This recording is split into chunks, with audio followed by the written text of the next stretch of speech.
Propósito virou produto. Venderam para você uma mentoria de 3 dias, venderam para você 7 passos para encontrar o seu propósito, venderam para você imersão, e você compra esses produtos e no final sai frustrado, pior do que antes, porque propósito não se descobre dessa forma. Eu quero te ensinar uma forma diferente de encarar o que é propósito. Fica comigo até o final desse vídeo e você vai ter um vislumbre do seu Eu Garanto Isso. Meu nome é Alber Nogueira, eu sou professor da Escola da Sabedoria. Seja muito bem-vindo a esse canal que une fé, razão, identidade e propósito. Nosso objetivo é democratizar a teologia, então já fica comigo aqui. A verdade é que durante muito tempo, propósito virou um excelente negócio, porque o mundo está carente de propósito. As pessoas sentem um vazio existencial muito grande e elas geralmente fazem a seguinte pergunta: afinal de contas, o que eu estou fazendo aqui? Essa pergunta é uma pergunta filosófica, uma pergunta que remonta desde o início da filosofia. Ela ganha assim a sua conotação, seu start com Sócrates, quando ele começa a dizer que uma vida que não vale a pena ser investigada não é uma vida que vale a pena ser vivida. O oráculo de Delfos, né, um dos maiores oráculos da Grécia Antiga, ele tinha essa frase logo no pórtico de entrada, né? Conhece-te a ti mesmo. Então, o ser humano sempre teve essa inquietação dentro de si. Afinal de contas, o que é que eu vim fazer aqui? E alguns gurus de internet começaram a vender as fórmulas mágicas que sempre aparecem para poder tentar te ensinar qual é o seu propósito. Mas a bem da verdade, repito, não é algo que você descobre num final de semana. O propósito está muito ligado à sua identidade, conforme nós falamos no vídeo passado. No vídeo passado, nós falamos a respeito da identidade e do propósito e como eles dois se alinham. Eu quero fazer uma proposta diferente para você pensar propósito aqui nesse vídeo. Primeiro eu quero definir com você o que é propósito. Propósito não é o que você faz, não são os seus comportamentos. O propósito é o que te move, é o porquê, é por que você faz o que faz. O que faz você levantar da cama e seguir em frente. O propósito, eu também dei uma pincelada nisso no vídeo passado, é aquilo que está proposto, ou seja, está colocado adiante. É diferente daquilo que é imposto. O que é imposto é colocado para dentro à força. É algo que nós não temos o controle sobre isso. Por exemplo, nós pagamos imposto no Brasil. Você escolhe pagar imposto? Não, é algo que foi colocado à força. E tem muita gente vivendo aquilo que foi lhe imposto ao longo de uma vida. Ou seja, as pessoas crescem acreditando que a sua identidade e o seu propósito, na verdade, foi ditado, foi traçado por outras pessoas, geralmente pessoas que têm algum tipo de autoridade na tua vida. Mas o propósito não é isso, o propósito é um convite. O propósito não é algo que seja forçado, na verdade é algo que te atrai. O que é imposto te aprisiona, o que é proposto te liberta. Imagine, para ficar bem clara essa situação, o que é um propósito. Imagine que a vida é um mar e ao longo você consegue ver a linha do horizonte. E lá no final, lá na linha do horizonte, você enxerga um lugar, você enxerga um ponto, você enxerga uma ilha. E você vai em direção a este lugar, a essa ilha. Isso é proposto, aquilo que está colocado adiante de você. Aquilo que te convida a caminhar, aquilo que te convida a andar. Eu já falei sobre ele no canal, o pai da logoterapia, Viktor Frankl. Ele foi um prisioneiro nos campos de concentração da Alemanha nazista. Ele passou por vários deles, inclusive Auschwitz. E ele falava que as pessoas que sobreviviam ao campo de concentração não eram as mais fortes. E, geralmente a gente tem essa tendência a imaginar os homens e as mulheres mais fortes, os mais saudáveis, eles poderiam ter mais chance de sobreviver. E ele viu pessoas fortes morrendo e pessoas com uma complexão física bem frágil sobrevivendo ao campo de concentração. E aquilo chamou a atenção dele. Ele já era estudante de psicanálise, ele já era uma pessoa que conhecia os segredos da mente humana. Em um livro dele chamado Em Busca do Sentido, que é um livro que trata um pouco sobre a sua biografia no período em que ele passou nos campos de concentração, como também é um livro que ele começa a explorar as ideias rudimentares da logoterapia, que é a terapia que ele propôs. Ele começou a perceber o seguinte: ele percebeu que as pessoas que tinham mais chances de sobrevida ou de sobrevivência ao campo de concentração eram aquelas que tinham um propósito, que tinham um porquê, melhor dizendo. Eram aquelas pessoas que tinham um porquê. As pessoas que esperavam por alguma coisa. E ele falou que, nesse livro ele fala, que o propósito podia ser algo grandioso, como era o dele, porque ele falava que quando ele saísse dos campos de concentração, ele fundaria uma nova escola de psicanálise. E ele fundou a logoterapia. Como poderia ser algo simples, como algumas pessoas que simplesmente queriam chegar em casa e comer o molho de carne da avó ou da mãe. A questão é que quando você tem um porquê viver, e ele diz isso, você enfrenta quase qualquer como. Quando você encontra um sentido na vida, você consegue fazer coisas que antes você não fazia. Quando a pessoa tem um propósito, ela consegue acordar mais cedo, ela consegue fazer mais, ela consegue dar significado àquilo que ela está fazendo. Tem uma história que, para você entender a questão da diferença.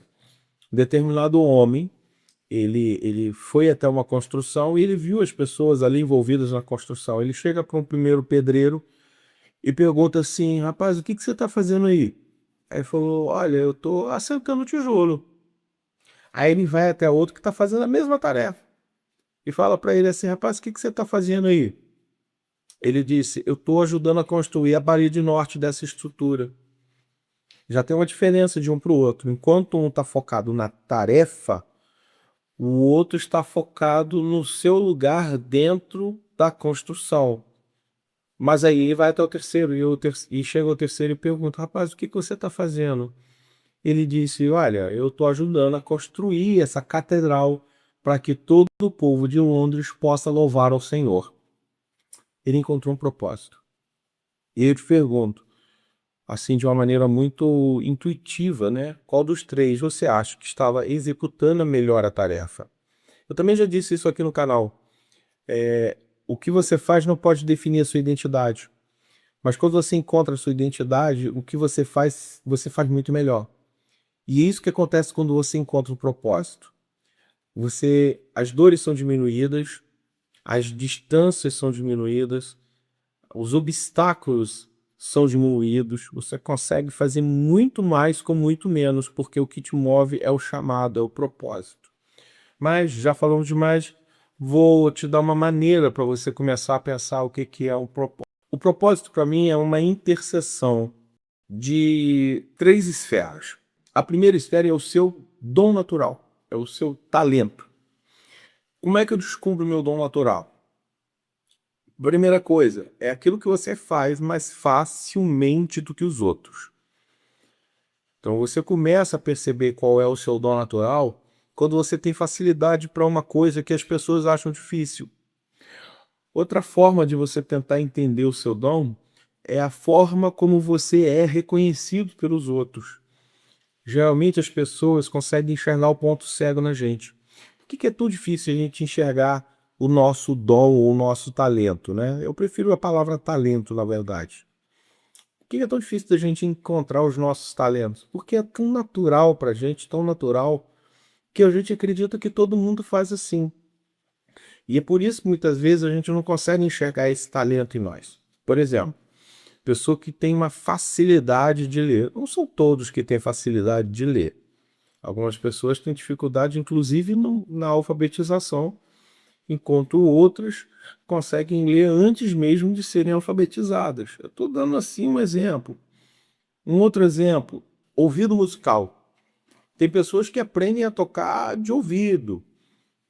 Eu acho tão bonito quando as pessoas chegam numa festa, numa igreja, e falam assim, me dá um mi menor, me dá um dó maior. Eu acho bonito, mas eu não entendo nada. Mas tem gente que nada de braçada nisso daí.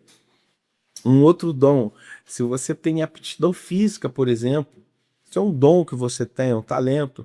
Michael Phelps, né, o grande nadador, o grande medalhista olímpico de natação dos Estados Unidos, ele ganhou várias e várias medalhas, porque ele tinha um braço com uma envergadura maior, ele tinha uma palma da mão, ele tem, né, não morreu, tem uma palma da mão maior, então isso tudo facilitou ele a ser um grande nadador. Claro, não foi só a envergadura dele, ele teve treino, mas ele descobriu um talento que ele tinha. Então o talento é aquilo que você faz, primeiro, aquilo que você faz com muita facilidade, mais facilmente do que os outros. Exemplo, você sempre foi chamado pelo seu grupo na escola para poder apresentar o trabalho. Porque para você é fácil, é tranquilo fazer uma apresentação em público. Mas não é para todo mundo.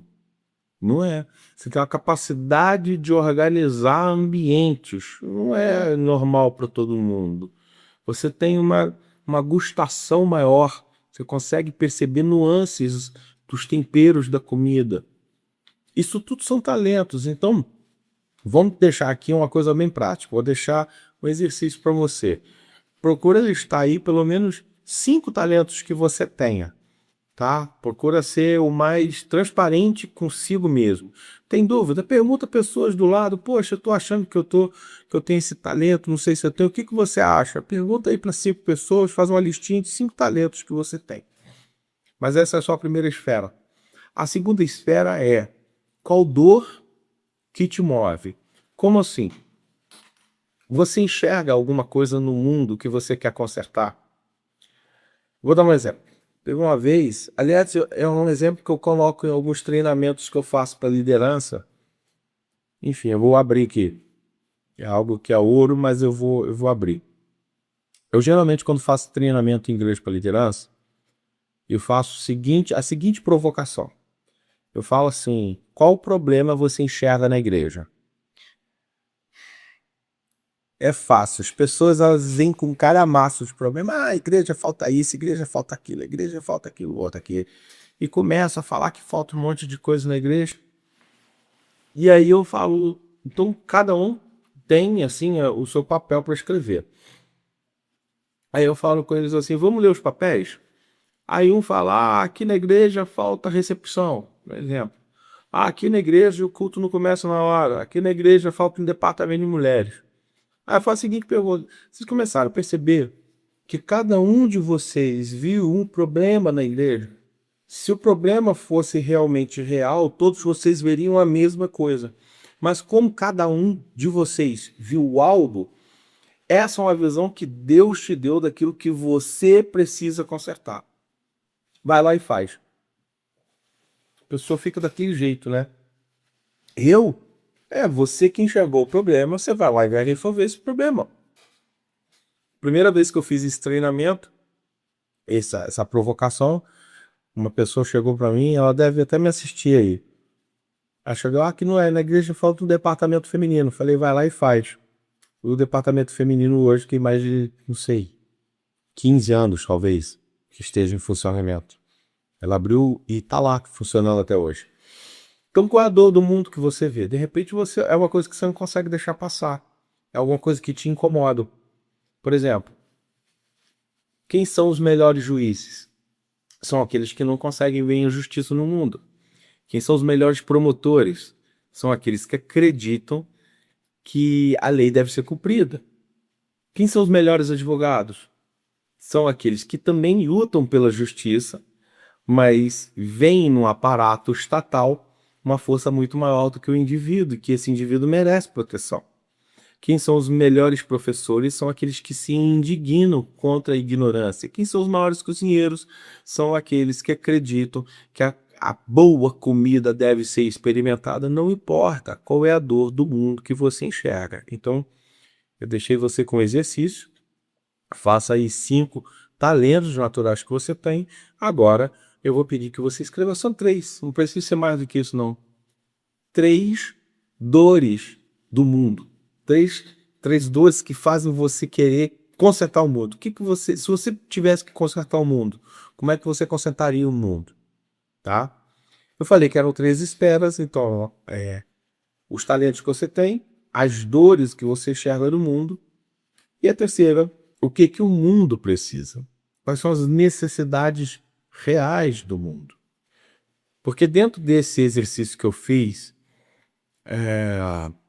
na igreja, no último treinamento que eu fiz, uma pessoa falou algo lá que eu não lembro direito o que é. Não vou lembrar mesmo. Aí eu falei assim, vamos validar essa dor? Vamos validar? Vão perguntar para as pessoas aqui se elas acham que isso realmente está faltando na igreja. E todas as pessoas que estavam falaram, não, isso aí não. A igreja não precisa disso. Então, não adianta ser uma dor que te move se o mundo não precisa disso. Então precisa ter uma validação do que o mundo de fato precisa. Vamos dar um exemplo aqui, para ficar fácil. A pessoa tem facilidade de aprender e de ensinar. Talento.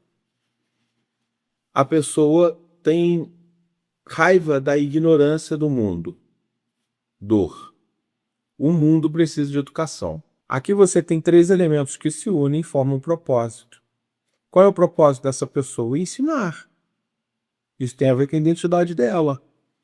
De que forma? Aí é outra coisa. Ela pode ser uma professora, ela pode ser uma mentora, ela pode ser um professor de teologia, pode ser um professor de filosofia, pode ser alguém que gosta, por exemplo, de fazer treinamento.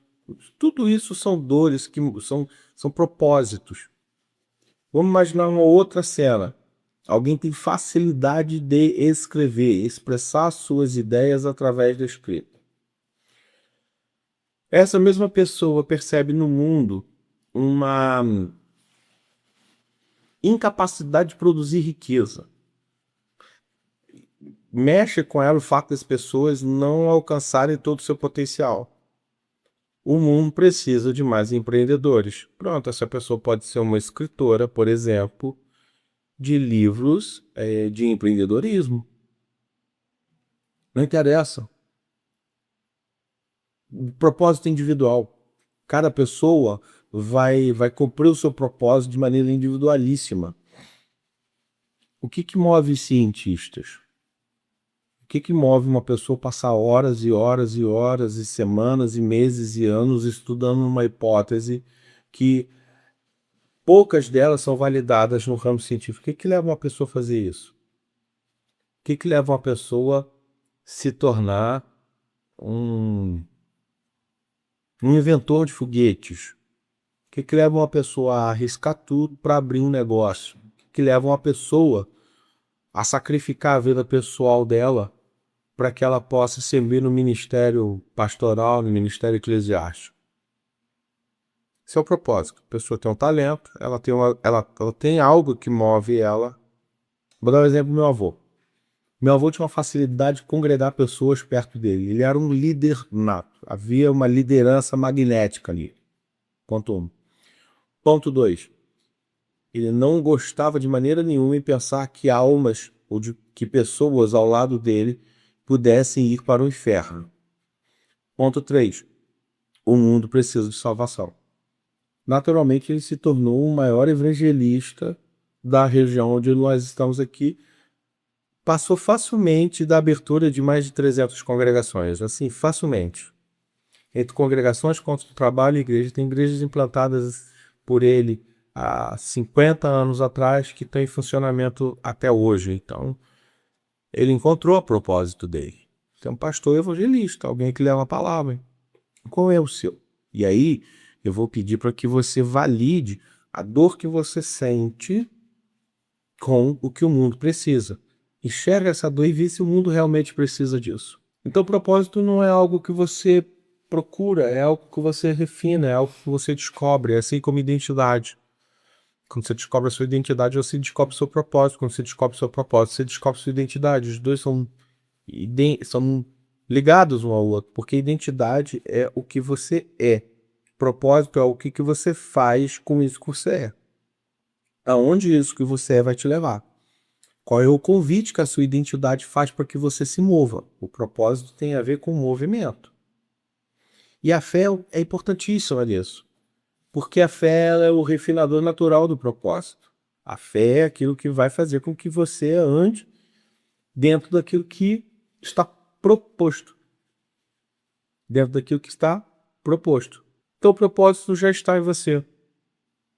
Você não tem que construir com 7 passos, você não tem que construir com imersão. Você só precisa desenterrar.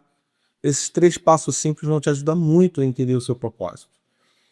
E aí eu preciso de uma coisa sua. Se esse conteúdo está fazendo sentido para você, eu preciso que você curta, compartilhe, ative o sininho, faz o algoritmo do YouTube entender que esse conteúdo é relevante. E me conta aqui nos comentários. Fala para mim. Dessas interseções aí, o que você achou? O que você entendeu do seu propósito? Qual é o seu talento? Qual é a dor que te move?